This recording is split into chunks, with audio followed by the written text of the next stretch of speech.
திருவள்ளூர் மாவட்டம் பழவேற்காடு கழிமுக பகுதிகளில் குவியும் குப்பையால் சுற்றுச்சூழலுக்கு பேரழிவு ஏற்பட்டதில் சரணாலய பறவைகள், கடல் வாழ் உயிரினங்கள், கால்நடைகள் கடுமையாக பாதிக்கப்பட்டுள்ளது.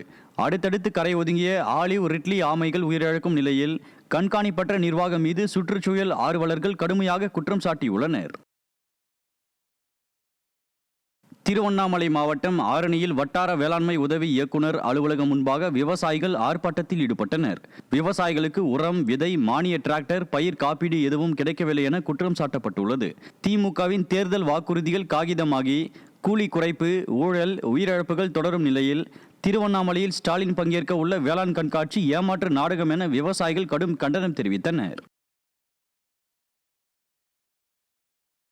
சிவகங்கை மாவட்டம் காளையார்கோவில் அருகே உள்ள மாரந்தை கிராமத்தில் வருவாய்த்துறை அதிகாரிகளின் கட்டுப்பாடுகளால் 200 ஏக்கர் அளவிலான நெற்பயிர்கள் பாதிப்படைந்துள்ளதாக விவசாயிகள் வேதனை தெரிவித்துள்ளனர். இக்கிராமத்தின் கண்மாயில் தண்ணீர் குறைவாக உள்ள நிலையில் பம்பு செட் மூலம் நீரை பாய்ச்ச அதிகாரிகள் தடை விதித்துள்ளதாக விவசாயிகள் குற்றம் சாட்டியுள்ளனர். இதன் காரணமாக தண்ணீரை பாய்ச்ச இயலாத சூழல் உருவாகி 200 ஏக்கர் அளவிலான நெற்பயிர்கள் பாதித்துள்ளதாக விவசாயிகள் ஆட்சியர் அலுவலகத்தில் புகார் அளித்தனர். இப்போ கம்மாயில் நடக்கிற தண்ணி மடையினுடைய அளவு கூட பள்ளமாக இருக்கிறதுனால தண்ணி பாய்ச்ச முடியலை. மோட்டர் வச்சு எடுத்துறதுக்கு நாங்கள் பேசி தண்ணி பாய்ச்சிக்கிறோம். தற்சமயம் நிறுத்தி வச்சுட்டாங்க. இதனால் எங்களுக்கு விவசாயம் பாதிக்கப்படுது. அதனால் மாவட்ட ஆட்சியர் இதில் தலையிட்டு எங்களுக்கு மோட்டர் வச்சு அடிக்கிறதுக்கு அனுமதி வழங்கினேன். திருவாரூர் மாவட்டம் முத்துப்பேட்டை அருகே வெளிநாட்டுக்கு அனுப்புவதாக கூறி 21 லட்சம் ரூபாய் வரை மோசடி செய்தவர் மீது நடவடிக்கை கோரி எஸ்பி அலுவலகத்தில் பாதிக்கப்பட்டோர் புகார் அளித்தனர். காடுவெட்டி கிராமத்தைச் சேர்ந்த பிரகாஷ் உட்பட 7 பேரிடம் காரைக்குடியைச் சேர்ந்த ஆரோக்கியராஜ் என்பவர் ஹங்கேரிக்கு அனுப்பி வைப்பதாக கூறி மொத்தமாக 21 லட்சம் ரூபாய் வரை பெற்று மோசடியில் ஈடுபட்டதாக தெரிய வருகிறது. இந்நிலையில் பணத்தை திருப்பித் தராமல் ஆரோக்கியராஜ் கொலை மிரட்டல் விடுவதாக எஸ்பி அலுவலகத்தில் பாதிக்கப்பட்டோர் புகார் அளித்தனர். ஆளுங்கட்சியினர் ஆதரவு காரணமாக மோசடிகள் நிகழ்வது தொடர்கதையாகி உள்ளதாக பொதுமக்கள் விமர்சித்துள்ளனர். நாமக்கல் மாவட்டம் பள்ளிப்பாளையம் அருகே காவிரி ஆற்றில் குதித்து மாயமான முதியவரின் சடலம் 2 நாட்களுக்கு பின் கண்டெடுக்கப்பட்டுள்ளது.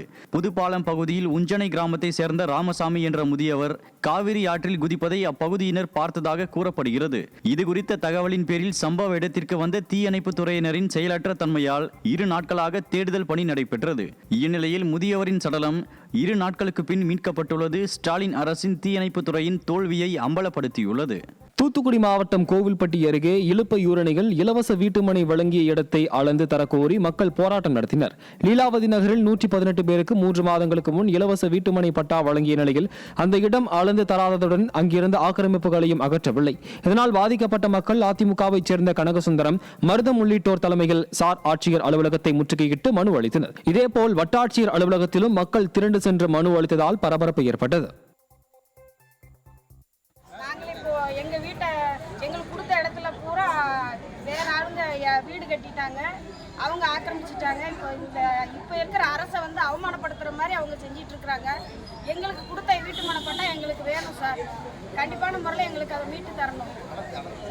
அதை அளந்து கொடுக்கும்படி நாங்கள் கேட்டுக்கிறோம் சார். காஞ்சிபுரத்தில் ஆங்காங்கே தோண்டப்பட்டுள்ள பள்ளங்கள் சீரமைக்கப்படாததால் போக்குவரத்து நெரிசல் ஏற்பட்டு வாகன ஓட்டிகள் அவதியடைந்தனர். செவிலிமேடு பாலாற்று மேம்பாலத்தின் சீரமைப்பு எனும் பெயரில் பள்ளங்கள் தோண்டப்பட்டு கிடப்பில் போடப்பட்டுள்ளது. இதன் காரணமாக முறையாக பயணிக்க இயலாமல் கடும் போக்குவரத்து நெரிசல் ஏற்பட்டு பல கிலோமீட்டருக்கு வாகனங்கள் அணிவகுத்து நின்றன. இந்நிலையில் விடியாத அரசு மெத்தனமாக ஆமை வேகத்தில் மேற்கொள்ளும் சீரமைப்பு பணியை துரிதப்படுத்த வேண்டும் என்ற கோரிக்கை வலுத்துள்ளது. நீலகிரி மாவட்டம் கூடலூர் அருகே கிலான் மார்கன் அணையில் இருந்து திறக்கப்பட்ட நீர் அசுத்தம் அடைந்து துர்நாற்றம் வீசுவதாகவும் பழங்குடியின மக்கள் வேதனை தெரிவித்துள்ளனர். கிலான் மார்கன் அணையில் இருந்து பராமரிப்பு பணிக்காக திறந்துவிடப்பட்டு கலங்கிய நிலையில் இருந்த நீர் மாயாற்றில் கலந்துள்ளது. இந்த நிலையில் மாயாற்று நீரை பயன்படுத்தும் மக்களுக்கு எவ்வித முன்னறிவிப்பும் அளிக்கப்படாததால் கலங்கிய நீரில் துர்நாற்றம் வீசிய நீரை பயன்படுத்தியதாக வேதனை தெரிவித்தனர். இந்த நிலையில் திறனற்ற திமுக அரசின் அலட்சியத்தால் பழங்குடியின மக்கள் மட்டுமின்றி வனவிலங்குகளும் இன்னலுக்கு ஆளாகியுள்ளதாக பொதுமக்கள் கண்டனம் தெரிவித்துள்ளனர். திண்டுக்கல் மாவட்டம் கொடைக்கானலில் ராட்சத மரம் முறிந்து விழுந்ததால் போக்குவரத்து பாதிக்கப்பட்டது. வத்தலகுண்டு பிரதான சாலையில் பெருமாள் மலை அருகே ராட்சத மரம் முறிந்து சாலையின் குறுக்கே விழுந்தது. அதிர்ஷ்டவசமாக யாருக்கும் பாதிப்பு ஏற்படவில்லை. இருப்பினும் சாலையில் விழுந்த மரம் உடனே அகற்றப்படாததால் அப்பகுதியில் சுமார் 1 மணி நேரத்திற்கு மேலாக போக்குவரத்து கடுமையாக பாதிக்கப்பட்ட கொடைக்கானல் வந்த சுற்றுலா பயணிகள் மற்றும் உள்ளூர் மக்கள் சுமார் 1 மணி நேரத்திற்கு மேலாக அவதிப்பட்டனர். சென்னை அசோக் நகரில் குடும்ப தகராறில் மனைவி மர்மமான முறையில் உயிரிழந்த சம்பவம் அதிர்ச்சியை ஏற்படுத்தி உள்ளது.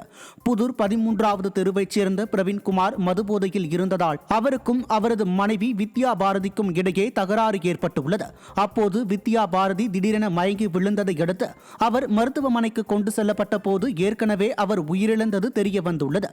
இது குறித்த புகாரின் பேரில் பிரவீன்குமார் மீது வழக்கு பதியப்பட்டுள்ள நிலையில் ஸ்டாலின் ஆட்சியில் மதுபோதையால் இன்னும் எத்தனை குடும்பங்கள் சீரழியுமோ என மக்கள் வேதனை தெரிவித்துள்ளனர். தமிழகத்தில் இதுவரை இல்லாத வழக்கமாக வாக்காளர் பட்டியலில் விடுபட்ட வாக்காளர்களின் பெயரை சேர்க்க புதிய வாக்காளர்களை சேர்ப்பதற்கான படிவம் 6 வழங்க கோரியிருப்பது மக்களிடையே பெரும் குழப்பத்தை ஏற்படுத்தி உள்ளது. தீய சக்தி திமுகவினரின் சதியால் ஏற்கனவே வாக்காளர்களாக உள்ள பலரின் பெயர்கள் வரைவு பட்டியலில் நீக்கப்பட்டுள்ளதாக புகார் எழுந்தது.